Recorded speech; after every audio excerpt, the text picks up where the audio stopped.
Assalamualaikum warahmatullahi wabarakatuh. Perkenalkan kami dari kelompok 5 pada kesempatan kali ini akan mempresentasikan tugas kami yang berjudul Teori Ekonomi Marxisme, Analisis Eksploitasi Pekerja di Balik Popularitas Es Krim AIC. Sebelumnya izinkan kami memperkenalkan anggota dari kelompok 5 yang terdiri dari Kurnia Rahmi, saya sendiri Novianti, Firia Aulia, serta Rana Salsabella. Next. Bahasan materi pertama yang akan dibahas yaitu resume jurnal. Resume jurnal pertama yang akan dibahas berjudul Ceruk-Geruk Korporat Etnik pada PT Alpen Food Industry, Eksploitasi Pekerja di Balik Popularitas Es Krim AIC. Bisnis PT Alpen Industri AFI tumbuh pesat di Indonesia. Es krim AIC yang diproduksi tersedia di seluruh Indonesia dari Aceh hingga Flores. Akan tetapi, kemajuan bisnis yang dialami perusahaan ini berbanding terbalik dengan pemenuhan hak-hak dasar buruhnya. Hasil penelitian menunjukkan bahwa PT API melakukan pelanggaran etika dan hukum, yaitu memberi gaji yang tidak sesuai dengan kontrak, tidak memberikan cuti hamil, para buruh diminta bekerja tambahan sebagai kuli bangunan, para buruh juga tak mendapat jatah libur. Bahkan, PT API ini merekrut pekerja borongan di saat para buruh melakukan aksi mogok. Selain itu, standar keselamatan cenderung buruk karena sejumlah pekerja di bagian produksi mengalami kecelakaan kerja, seperti pingsan karena mencium gas amonia dan jarinya terpotong akibat mesin pemotong yang bermasalah. Next. Jurnal kedua yang diresum yaitu eksploitasi tenaga kerja cadangan pada kapitalisme pendalaman. Studi kasus perkebunan kelapa sawit di Kecamatan Bualemo, Kabupaten Banggai, Sulawesi Tengah. Menteri Tenaga Kerja dan Transmigrasi Hanif Jakiri pada tahun 2015 menilai aspek perlindungan dan peningkatan kesejahteraan pekerja harus diutamakan dalam pengelolaan perkebunan dan industri pengelolaan sawit di Indonesia. Akan tetapi faktanya 70% dari 10,4 juta orang yang bekerja pada perkebunan sawit berstatus sebagai buruh harian lepas. Selain itu, sistem pengupahan, jam kerja, dan lembur, serta perlindungan kerja, jaminan sosial masih menjadi persoalan yang hingga saat ini belum terselesaikan. Perusahaan memanfaatkan lemahnya posisi tawar tenaga kerja cadangan yang tak memiliki kecakapan kerja dalam mengambil keuntungan sebesar-besarnya. Next. Jurnal terakhir yang diresum yaitu eksploitasi buruh pengangkut belerang di Gunung Welirang. Gunung berapi di Pulau Jawa memiliki potensi besar. Hal tersebut kemudian disadari oleh pemilik modal untuk meraup keuntungan. Mereka memperkerjakan orang-orang kelas bawah dengan upah minim dan menyebabkan mereka kesusahan untuk mencukupi kebutuhan hidup sehari-hari. Kemudian pemilik modal bersedia untuk memberikan pinjaman terhadap para buruh untuk menyambung hidup. Namun upah rendah yang mereka peroleh menyebabkan mereka kesulitan untuk melunasi pinjaman tersebut. Kondisi tersebut akhirnya memaksa mereka bekerja lembur agar hutangnya tidak menumpuk. Sehingga relasi kerja yang antara koperasi pengumpul belerang dan buruh pengangkut belerang terindikasi proses eksploitasi. Eksploitasi tersebut menyebabkan buruh pengumpul belerang tidak akan mampu meningkatkan taraf kesejahteraan hidupnya. Bahasan selanjutnya akan dijelaskan oleh Saudari Firia. Lalu selanjutnya masuk ke dalam konsepsi teori, di mana ada ekonomi politik Marxisme atau yang dijelaskan oleh Karl Marx. Pendidikan konflik Marxisme ini terdiri dari dua kelas yang didasarkan pada kepemilikan sarana dan alat produksi, yaitu kelas borjuis dan proletar. Kelas borjuis adalah kelompok yang memiliki sarana dan alat produksi, yang dalam hal ini perusahaan sebagai pemodal dalam usaha.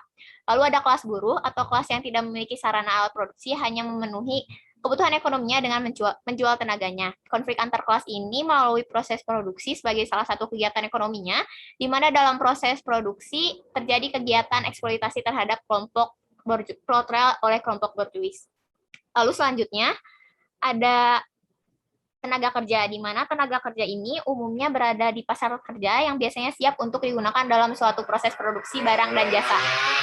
Kemudian perusahaan meminta tenaga kerja dari pasar kerja dan memberikan imbalan jasa berupa upah atau gajinya. Tenaga kerja yang terampil juga merupakan potensi sumber daya manusia yang sangat dibutuhkan dalam setiap perusahaan untuk mencapai tujuannya. Dengan jumlah penduduk dan angkatan kerja yang besar ini akan memberikan potensi sumber daya manusia yang dapat diandalkan ke depannya. Lalu selanjutnya ada konsep teori yang terakhir, yaitu terkait eksploitasi, di mana eksploitasi secara umum berarti politik pemanfaatan yang secara sewenang-wenang atau berlebihan terhadap suatu subjek. Eksploitasi ini hanya untuk kepentingan ekonomi semata-mata tanpa mempertimbangkan rasa kepatuhan, keadilan, serta kompensasi atas kesejahteraannya. Menurut Karl Marx sendiri, ada teori yaitu bahwa nilai surplus merupakan kelebihan nilai produktivitas kerja atas upah alami yang diberikan kepada para kaum buruh. Semakin sedikit nilai yang diberikan kepada kaum buruh, maka semakin banyak nilai surplus yang dinikmati oleh para kaum pemilik modal. Lalu selanjutnya ada kronologi yang akan disampaikan oleh rekan saya.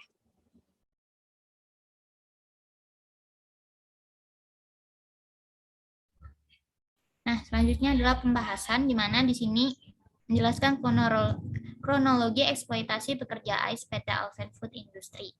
Nah, PT AFI merupakan anak perusahaan AIS Group Holdings PT Ltd Singapura. Perusahaan es krim di Indonesia yang memberikan harga sangat murah. Hal ini membuat PT AFI melakukan perilaku tidak etis kepada para pekerja karena standarisasi perusahaan yang hanya berorientasi pada profit. Nah, perilaku tidak etis perusahaan yang ada di dalam perusahaan PT AFI ini berangkat dari dua hal, yaitu pertama corporate scandal and earnings management, dan yang kedua adalah corporate ethical value.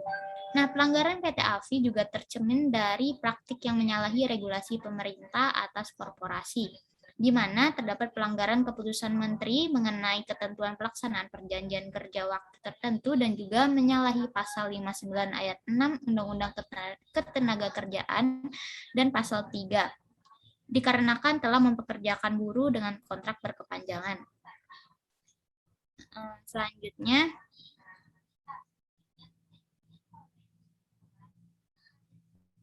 Selanjutnya, PT AFI tidak memberikan pertolongan termasuk memberikan izin pulang bahkan BPJS Kesehatan. PT AFI bahkan tidak menyediakan kotak pertolongan pertama pada kecelakaan atau P3K. Nah, untuk mengatasi kondisi ini biasanya para buruh patungan sebesar Rp5.000 per orang tiap bulan untuk menyediakan isi kotak P3K. PT AFI juga tidak memberikan cuti hamil, bahkan meminta buruh untuk mengundurkan diri. Hal ini bertentangan dengan regulasi Indonesia yaitu pasal 81 Undang-Undang Nomor 13 Tahun 2003 ayat 1. Nah, selain dibayar dengan upah murah, para buruh diminta bekerja tambahan sebagai kuli bangunan dari angkat batu, mengaduk semen hingga menjebol tembok. Nah, mereka dibayar sebesar Rp50.000 per hari. Mengenai jam kerja dalam sebulan, para buruh es krim ais dipaksa masuk berturut-turut selama 25 hari. Sisanya baru mendapatkan jatah lembur. Nah, karena banyaknya hal buruk yang terjadi pada pekerja AIS PT AFI, maka terjadilah tuntutan pihak Serikat Gerakan Buruh Bumi Indonesia melalui tagar hashtag Salam 15 Hari terhadap pihak PT AFI dikarenakan popularitas es krim ais yang meningkat tidak sebanding dengan kesejahteraan buruh yang semakin buruk. Hal ini terlihat dari berhasilnya es krim ais menjadi sponsor Asian Games, padahal publik tidak mengetahui bahwa PT AFI melakukan pelanggaran hak pekerja sebagai bagian dari etika korporasi. Nah, dikarenakan media yang telah menyorot aksi mogok pekerja dan dilakukan investigasi, maka akhirnya PT AFI mengakui kesalahannya dan memenuhi tuntutan pekerja. Padahal sebelumnya Humas PT AFI menentang pernyataan kondisi pekerja yang terkuak ke media massa, dan ia menyatakan bahwa kecelakaan kerja yang terjadi merupakan kelalaian mereka sendiri. Nah, selanjutnya akan dijelaskan oleh teman saya, Rana Salsabila. Baik, berikutnya adalah analisis kasus dengan pendekatan teori. Teori Marxisme banyak dilandasi dengan kritikan terhadap teori klasik, terutama teori kapitalisme dari Adam Smith. Kritikan ini muncul karena kapitalisme dinilai menyebabkan kesengsaraan terhadap kaum buruh dan memperkaya kaum penguasa. Kaum penguasa berusaha mencari laba sebanyak-banyaknya dengan mengorbankan hak para buruh, sehingga menyebabkan eksploitasi dan pelanggaran terhadap hak para buruh. Substansi dari teori Marxisme sendiri yaitu terletak pada perkembangan masyarakat yang ditentukan oleh bidang-bidang produksi. Perspektif pendekatan Marx adalah perjuangan kelas yang kemudian menjadi salah satu metode pokok Karl Marx. Kelas sosial yang muncul menunjuk adanya relevansi secara universal antara pemikiran Marx dengan salah satu segmentasi masyarakat dalam proses produksi, yaitu buruh. Dalam pendekatan Marxisme, buruh merupakan kelas proletariat. Berikutnya,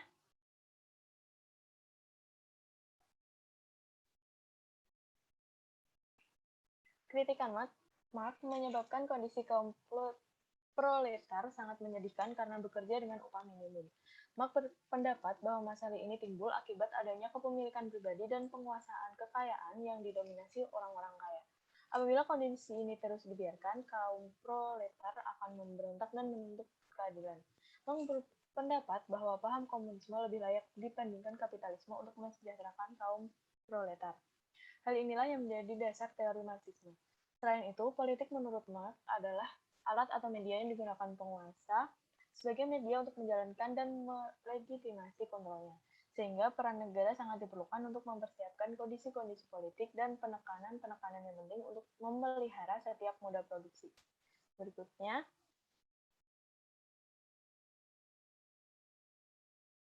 dalam kasus ini, PT AFI merupakan perusahaan multinasional berorientasi profit yang menjual consumer goods berupa es krim dengan harga murah.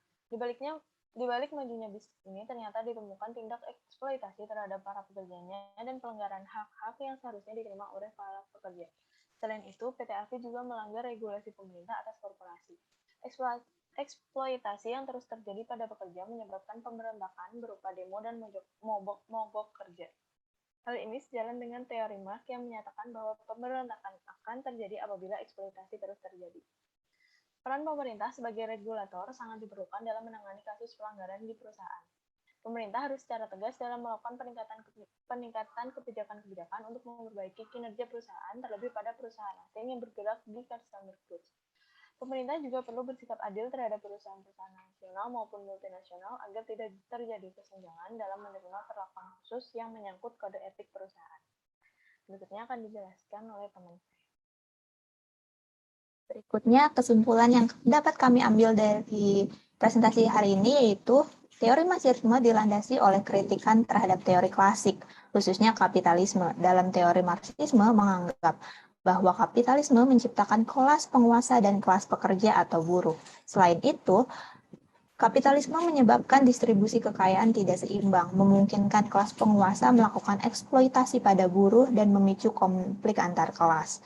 Pada kasus ini, PT Alpen Food Industry (AFI) bertindak sebagai kaum penguasa yang melakukan eksploitasi terhadap buruh atau pekerja mereka. PT AFI juga memberikan upah yang tidak sesuai, tidak menyediakan cuti hamil, bahkan para buruh diminta bekerja sebagai kuli bangunan. Selain itu, korban kecelakaan pun tidak mendapatkan layanan kesehatan. Banyaknya pelanggaran yang dilakukan oleh PT AFI terhadap para pekerja menyebabkan para pekerja melakukan demo dan mogok kerja. Hal ini sesuai dengan pernyataan Marx tentang pemberontakan buruh apabila kondisi eksploitasi terus terjadi. Menurut Marx, masalah dalam kapitalisme timbul akibat adanya kepemilikan pribadi dan penguasaan kekayaan yang didominasi oleh orang-orang kaya. Sekian presentasi dari kelompok 5 pada kesempatan kali ini. Mohon maaf apabila ada kesalahan. Wabillahi taufiq wal hidayah. Wassalamualaikum warahmatullahi wabarakatuh. PT Alpen Food perusahaannya telah melanggar Undang-Undang 13 nomor 2003. Masalah PKWT dia salah bekerja secara terus-menerus, yang diproduksi adalah es krim bersifat tetap. Tapi kita dipekerjakan harian. Harian itu kan cuma ada 21 hari kerja ya. Ternyata kita dipekerjakan 25 hari kerja. PT Alpen Food Industry produk es krim ice ini menjadi sponsor Asian Games di tahun 2018. Itu sangat tidak pantas karena apa? Buruhnya aja belangsak diinjak-injak. Cabut! Karena nggak ada safety, alat-alat safety-nya, jadi kita kontak langsung sama bahan kayak soda api, air panas. Bekerja di bawah kondisi yang buruk. Buruh harus mati di dalam pabrik.